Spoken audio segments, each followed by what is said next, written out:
Hey, what's going on, everybody? It's the CD guy, Johnny Z here. Thank you so much for tuning back into the channel, and today I'm going to be coming to the defense of hated rock and metal albums. All this week, we're celebrating 2 years of the channel, and so I wanted to go back to one of my favorite topics here, and that's overhated rock and metal albums. So in the past, I've done videos on albums that I think don't deserve the hate, so the whole idea of this video today is to, take from some of those lists, and also, cover some albums that maybe I haven't talked about at length as much before, and kind of go more in depth about why these albums are hated, and then give my counter-argument as to why I really enjoy them. So in a lot of respects, I'm playing the defense attorney here today, but we're going to have some fun with it. We've got quite a few albums to go through, some of them more maligned than others, but just generally some disliked rock and metal albums that I never understood why. So that said, let's get started here. I should mention these are in no particular order, by the way, but first off, let's go with Diabolus In Musica by Slayer. Definitely the band's most experimental record, written mostly by Jeff Hanneman. The album got mixed reviews at the time of its release, and usually when I see a lot of Slayer album rankings, it's ranked down towards the bottom of, a lot of their lists, and, while it's definitely a departure from the band's classic stuff, I don't think it's bad by any means, Some of the riffs on this record are absolutely hellacious, and it still delivers with the same intensity that we all know and love from Slayer. Now, I don't interpret it as much of a new metal record as some do, but the groove metal element is definitely present, which, in my opinion, just makes for more headbangable tracks. So, looking at the track listing here, I really enjoy tracks like Bitter Peace, Death's Head. It's got just a wicked riff. Perversions of Pain, Love to Hate, Desire is great, Screaming from the Sky, and Point to close things out. Produced by Rick Rubin. I enjoy it personally. I know that it's not classic Slayer, but at the same time, I think it gets way too much hate, and it's a very solid and heavy record. There's an insert on the inside of this record here. It says, "Write to us to get free Slayer stickers. Put your name and address on the back of an envelope and send to Slayer Stickers, Columbia Records, P.O. Box 88, Darlinghurst." I wonder if that still works. I wonder if I can get some Slayer stickers for the channel. Alright, let's go right for the jugular here with a very hated album. That's Chinese Democracy by Guns N' Roses. After years of delays and lineup changes and who's playing on this track and who's Axl suing this week, Chinese Democracy was released in 2008 to a very mixed reception, after all those years of, anticipation and it being pushed back and all this nonsense. Unless the Guns N' Roses were going to come out with the second coming of Appetite for Destruction here, there's no way it was going to live up to the hype. So that's just the truth of the matter. But it doesn't, have to be such a hated record, in my opinion, because, it does have its moments, in my opinion, and in fact, if you look at it as more of an Axl solo project, which is pretty much what it was, in the sense that he was kind of carrying the band at this point, it's a lot better than it's made out to be. So, again, looking at it from the perspective of more of an Axl solo project here, and more of Axl's doing on his own, just, it happens to have the Guns N' Roses name tied to it. Tracks on here like Chinese Democracy, Shackler's Revenge, Better is great. There Was a Time, Catcher in the Rye is one of my favorite Guns N' Roses deep cuts of all time. Madagascar, Sorry, This I Love. There are some really strong tracks on here, in my opinion, right? Definitely some good ideas on display. Just a shame that this album was shrouded in controversy and drama, and maybe, it would have benefited from not having the GNR name attached to it. Maybe it would have benefited from just being an actual solo project, but to say it's all bad is just a lie, in my opinion, when there are some very solid tracks on here that tend to get overlooked. The entire John Bush era of Anthrax is, very hit or miss, right? There are some great records, some great moments, and then there are some really abysmal moments and some forgettable records. So, between the era of John Bush, there's definitely some good and some bad is what I'm trying to say here. Of course, the first album with John Bush was fantastic. The Sound of White Noise is amazing. And then it followed with Stomp 442. Now, this record tends to be ranked towards the bottom of a lot of Anthrax album rankings. Anthrax fans pretty much soured on the John Bush era from this album on. Now, it's not as strong as the Sound of White Noise, but it definitely does feel like an extension of that record in some respects. So, I do enjoy a lot of songs from this record, continuing the band's journey into more of a alternative metal sound. Obviously, it's not the Anthrax sound that we, all know and love. It's not that go-to Anthrax record, but I still really enjoy tracks like Random Acts of Senseless Violence. Fueled is probably my favorite Anthrax deep cut from the John Bush era. Riding Shotgun, Perpetual Motion, In a Zone, Nothing is great. Awesome song. Definitely the best song from this record here. Tester and Bear. So, definitely an album that is severely underrated in my opinion, and the entire John Bush era gets a lot of hate from a lot of Anthrax fans, and, for some of that era, rightfully so. But then we have an album like Stomp 442, which is not great, but, while it's not top-shelf Anthrax material, I still really dig it. Here's something I did not know. I didn't know that Black Sabbath fans are pretty torn on Born Again from 1983. You know, for me, I love this record. It's one of those guilty pleasure Black Sabbath albums where I know that it's not the best thing Sabbath ever did or anything like that, but I still really love it quite a bit, you know, with tracks on here like Trashed and Disturbing the Priest and Zero the Hero, Born Again, Hotline, Keep It Warm. I love it, right? It's very doomy, a very doomy atmosphere. It's got some great riffs by Tony Iommi. The drumming from Bill Ward is fantastic, and of course Ian Gillan on lead vocals. Very random in the sense that, you know, it just seems like maybe it was a desperation move by Sabbath after losing Ronnie James Dio to go out and grab Ian Gillan, formerly of Deep Purple. So it's kind of like Purple Sabbath, right, whatever you want to call it, but you know, it definitely does sound very interesting and different from any other Sabbath record, and that's not a dig on the production. I know some people don't like the production. I don't understand that either. I think the production is fine. So, you know, for me, I was definitely surprised to find out that it does get a mixed reception from Black Sabbath fans, and it seems like if you're a Sabbath fan, you either love this album or you hate it. But, okay, I'm a Sabbath fan. I love it. So, you know, for me, I never understood the hate for it. I think it's a great record, and it does, you know, make me wish that we got more of from this record with this lineup here, with Ian Gillan in the band longer than he did. But of course, he would reunite with the Mark II lineup of Deep Purple from Perfect Strangers just a year or so later. So that obviously was not meant to be. But one positive though is that him and Tony Iommi would do some work in the future together, which I think is very solid. That's our transition to Deep Purple here. Let's go with Bananas from 2003. Very hard album to find. I'm so glad I finally have my hands on this record. Definitely another one of those guilty pleasure albums where I know it's not top shelf Deep Purple, but I really like it. And, you know, this is the first album with Don Airey on the keyboards after the retirement of John Lord, and it tends to get a mixed reception from Deep Purple fans who don't really enjoy this record, tend to rank it down towards the bottom. You know, it's even considered in some forums to be the worst album the band ever did. I would give that distinction to Slaves and Masters with Joe Lynn Turner, but regardless here, I think Bananas is far better than it gets credit for, with some really great deep cuts. Pretty much all this album is deep cut after deep cut. So I really love some of the deeper tracks like House of Pain, Sun Goes Down, Haunted is great, Silver Tongue, Picture of Innocence, I Got Your Number, right? Very attitudinal type of track. Bananas, the title track, is fantastic, and Contact Lost is a lot of fun as well. So I really enjoyed this album. I know that a lot of people tend to disregard it in the Deep Purple catalog, kind of throw it to the side as, you know, not one of their best works. And while it's not, like, you know, up there with the best Deep Purple ever done, again, it's a guilty pleasure album for me. I really dig it, and, you know, for me personally, never quite understood why this album gets so much hate. Following that up now, we have Fly on the Wall by AC/DC from 1985. This album's main detractor, and, you know, I recognize it, is the production, right? A lot of people are not a fan of the way this album sounds. You know, obviously there are better sounding AC/DC albums out there, but I interpret the production in a different way. So I just love the raw kind of sound of this record here. I think that it's very no frills, raw, great rockin' album in that respect, you know. So tracks like Fly on the Wall, Shake Your Foundations, Sink the Pink, great deep cut in Back in Business and Sent for the Man just sound really gritty, produced by the Young Brothers. I really enjoy that aspect, even though I know that the band have much better sounding albums out there. The rawness on this record is really captured well, I think, within the production, which some people would consider to be subpar.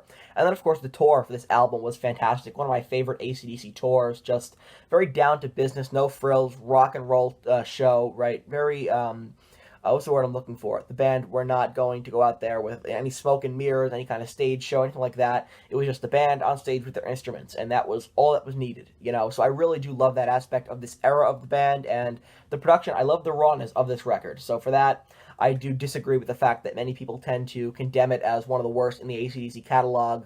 I don't think they have a bad album, personally. Next, we have Their Satanic Majesties Request by the Rolling Stones. Now, this might be the most unpopular opinion to come out of this video here, but for me personally, this is my favorite Stones album of all time. And it does have just a little bit to do with the fact that Sgt. Pepper's Lonely Hearts Club Band is one of my favorite rock albums ever, and this definitely does feel like the Stones giving their interpretation of that album all the way down to the similar album cover. So, you know, in a sense, I definitely can feel the similarities there, and maybe that's why I do love it so much. But what I really enjoy is that the band were willing to take a chance in the studio here and step out of their comfort zone and delve more into the psychedelic rock sound of the time and do something different that challenged their audience and was totally different from, you know, anything they'd done beforehand. So I really do like that aspect, and with tracks on here like Sing This All Together, Citadel, In Another Land, 2000 Man, She's a Rainbow, of course, a classic, The Lantern, 2,000 Light Years from Home. You know, there's a lot of really underrated tracks on here, in my opinion, and even the band themselves don't like this record, which I don't understand, but, considering all of those factors, it's a very underrated and overlooked album in the Rolling Stones catalog, and they have quite a few albums, so definitely a record that I go to more than any other record in the Stones catalog, which might be unpopular, but it's my personal favorite from them. How about The Final Cut by Pink Floyd from 1983? This is an album that Pink Floyd fans tend to disregard as just a Roger solo album. Of course, Roger had become very controlling at this point, so Roger Waters does do most of the singing on this record, was very much the sole songwriter here, did a lot of the work, was very controlling. Understandable, right? That's completely understood and, granted.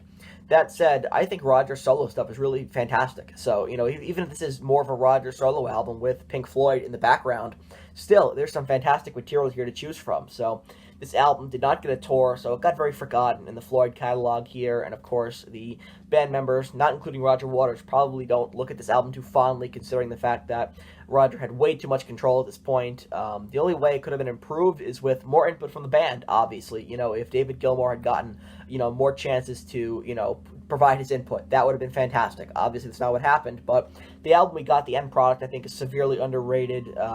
The Post-War Dream, Your Possible Paths, One of the Few, The Hero's Return, The Gunner's Dream, Paranoid Eyes, The Fletcher Memorial Home is fantastic. The Final Cut is great. Not Now John, Two Sons in the Sunset.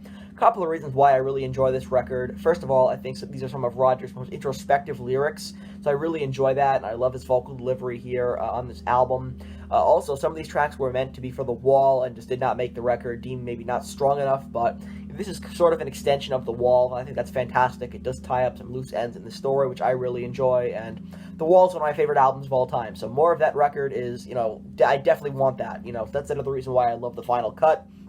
And just on top of that, it's a record that I go to quite often. So even though it's not a part of that Big Four in the Pink Floyd catalog, I have to say, there are times when this is my favorite Pink Floyd record, and I know that it's not at the level of the album in the Big Four of their discography, but there are still some times where I listen to this record and I think, man, this is fantastic. This is some of the best stuff they've ever done, so I definitely feel like maybe I have a bit of a bias towards this record, but I listen to it a lot, and again, there are times when it is my favorite in the Floyd catalog, which I know is unpopular, and I do recognize that it's not as good as some of their more heralded works, but I guess you can consider this a guilty pleasure album on my part that I just really enjoy. Going back to metal now, let's go with Helldorado by Wasp, released in 1999. Definitely a return to form album for the band after the Industrial KFD from 1997, so it follows up a classic record here, and definitely a bit of a jump of the shark moment here, jumping the shark with the band with this record, which does go back kind of to what they were doing 15 years earlier, trying to incorporate what worked for them back then onto the record in the late 90s here, so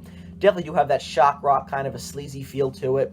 But what I love about this album is it is a rocker, raging record here, in my opinion. It's meant to be listened to very loud. This is a fantastic album, in my opinion, with some great tracks like Helldorado, Damnation Angels, Cocaine Cowboys, Can't Die Tonight. So, in my opinion, when it comes down to it, yeah, it's a bit of the band jumping the shark here, a bit of them going back to what worked for them years ago. So, not a lot of musical evolution going on, but when it comes down to it, there are some raging tracks on here, and it is part of one of my favorite lineups in all of metal, right, with Wasp here, Blackie Lawless, Stead Howland, Mike Duda, and Chris Holmes, who I think kill it here on this record. So even though that lineup wouldn't last more than a couple albums, still great work here, in my opinion. It's a very overlooked Wasp record that a lot of people would rank towards the bottom, where I would have it more towards my top 5. You wanted the best, you got depressed. Next up, let's go with something from Kiss. I'm going to go with Peter Criss's 1978 solo record here.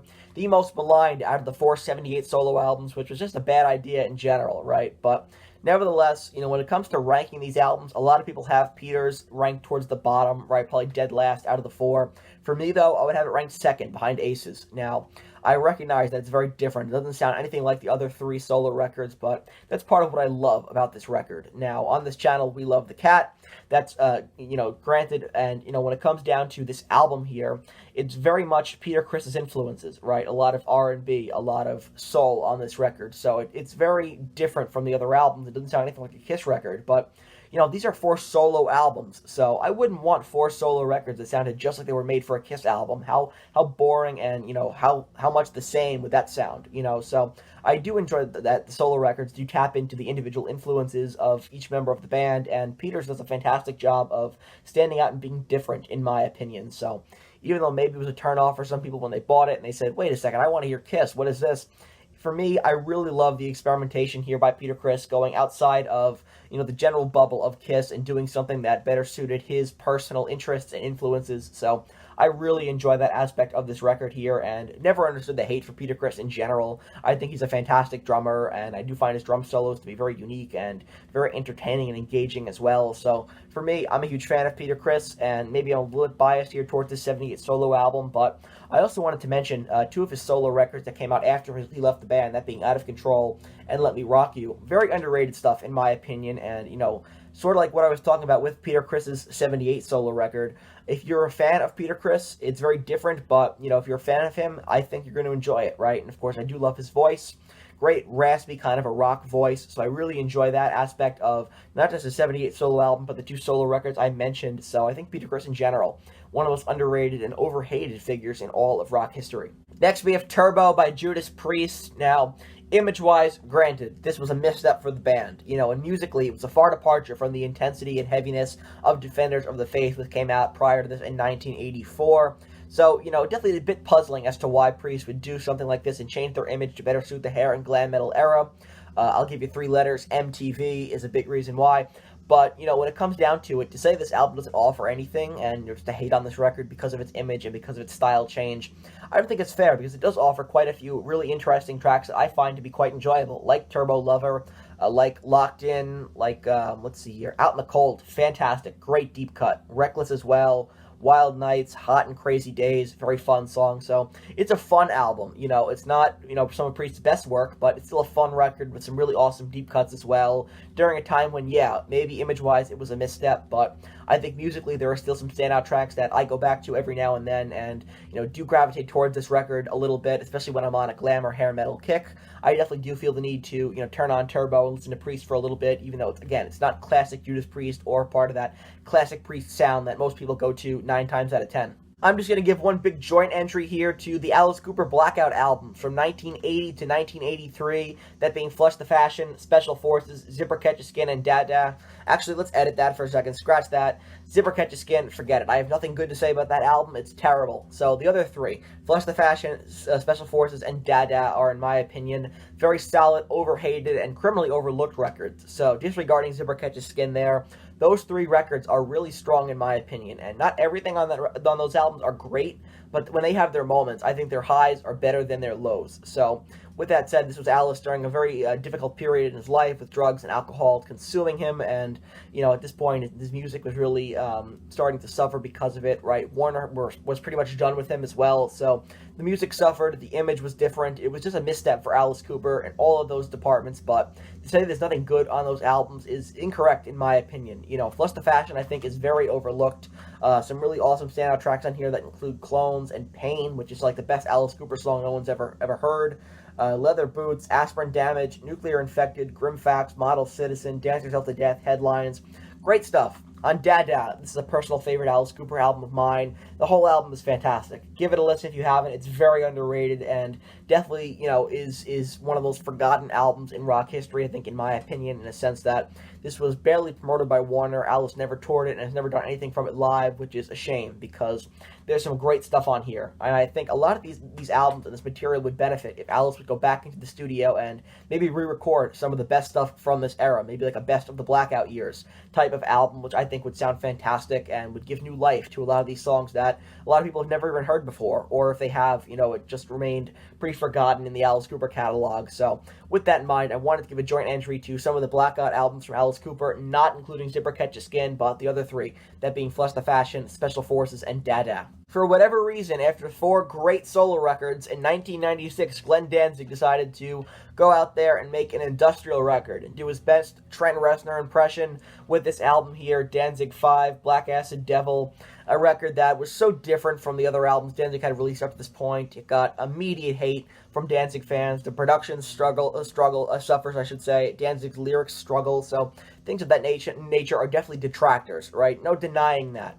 I'm not going to sit here and say this is the best Danzig album of all time, but I really enjoy it. I think it's another one of those guilty pleasure albums where I know it's not great, but still, some of the material on here is really solid. The title track is great. Seventh House, Sacrifice, fantastic. Very Nine Inch Nails-esque, but I'm a fan of Nine Inch Nails, so that's okay. And then an awesome cover of Hand of Doom by Black Sabbath as well, so Some really solid stuff on here on this very forgotten and maligned record, even though it's not great and maybe it was a misstep looking back on it. There's some fine stuff on here, in my opinion, that gets way too much hate, but look at the back, it's funny. Danzig looks like the Grinch. Second to last one here, we have Load by Metallica from '96. After the Black Album, the band were rich beyond belief here. They could have retired and had still all that money, right? They probably could have put their grandchildren through college.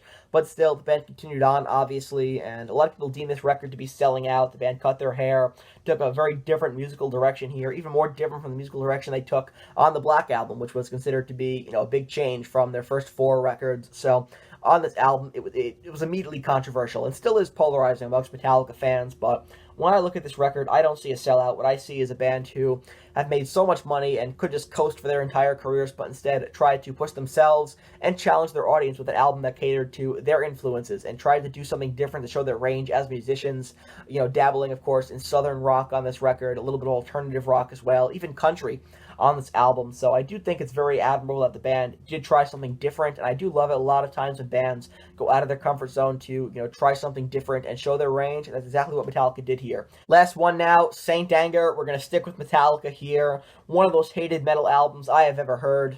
So many people hate this record, and again, like Load, hated it the day it came out, still find it polarizing now. I think the record has aged well, all things considered. It's Metallica trying their hand at a more nu metal type sound here with a lot of scattered ideas. The production is not there. Bob Rock was the bassist. The lyrics are not great. So there's a lot of detractors to it. Of course, Lars's drum sound is just... I have no defense for that, let's be honest. But, when you take the detractors and then you listen to the record, especially with the stuff that they've done live from this record, there's a lot of great ideas here. And I think a lot of ideas that could have been fleshed out better. And, when they're played live and they are fleshed out, in more detail, it shows that there was a lot of good stuff on this record and stuff that just needed to be expanded upon a bit. So when they do it live and they expand upon it with an added guitar solo from Kirk and, fixing the drum sound by Lars, stuff like that, it makes for much better music. So I think that there is a lot of great stuff on here that tends to be overlooked and, just kind of cast over because, oh, it's Saint Anger. But if you go and you listen to the live stuff that they've done from this album, it shows that this album does have a lot of really strong material that just needed to be presented a little bit differently to get its point across. But nonetheless, I think this is a solid album. I think it gets a lot of hate. It is their worst record, but at the same time, I don't think Metallica have a bad album, so I don't hate this record by any means, but I think it's much better when performed live, and a lot of these tracks work so much better in a live setting and really do show that there is a lot of good ideas present on this record that just needed to be fleshed out a little bit more. So that wraps up this video here, coming to the defense of some hated rock and metal albums. Hope you guys enjoyed this video. If you did, please give it a thumbs up, subscribe to the channel down below, turn on the bell for notifications so you never miss a new upload, and let me know down in the comment section below what are some hated rock and metal albums that you really enjoy. I want to hear from you. Also, what are your thoughts on my analysis of these records? Do you agree or disagree with me? Let me know all that good stuff down in the comments. And until next time, it's the CD guy, Johnny Z, signing off. Take care, everybody.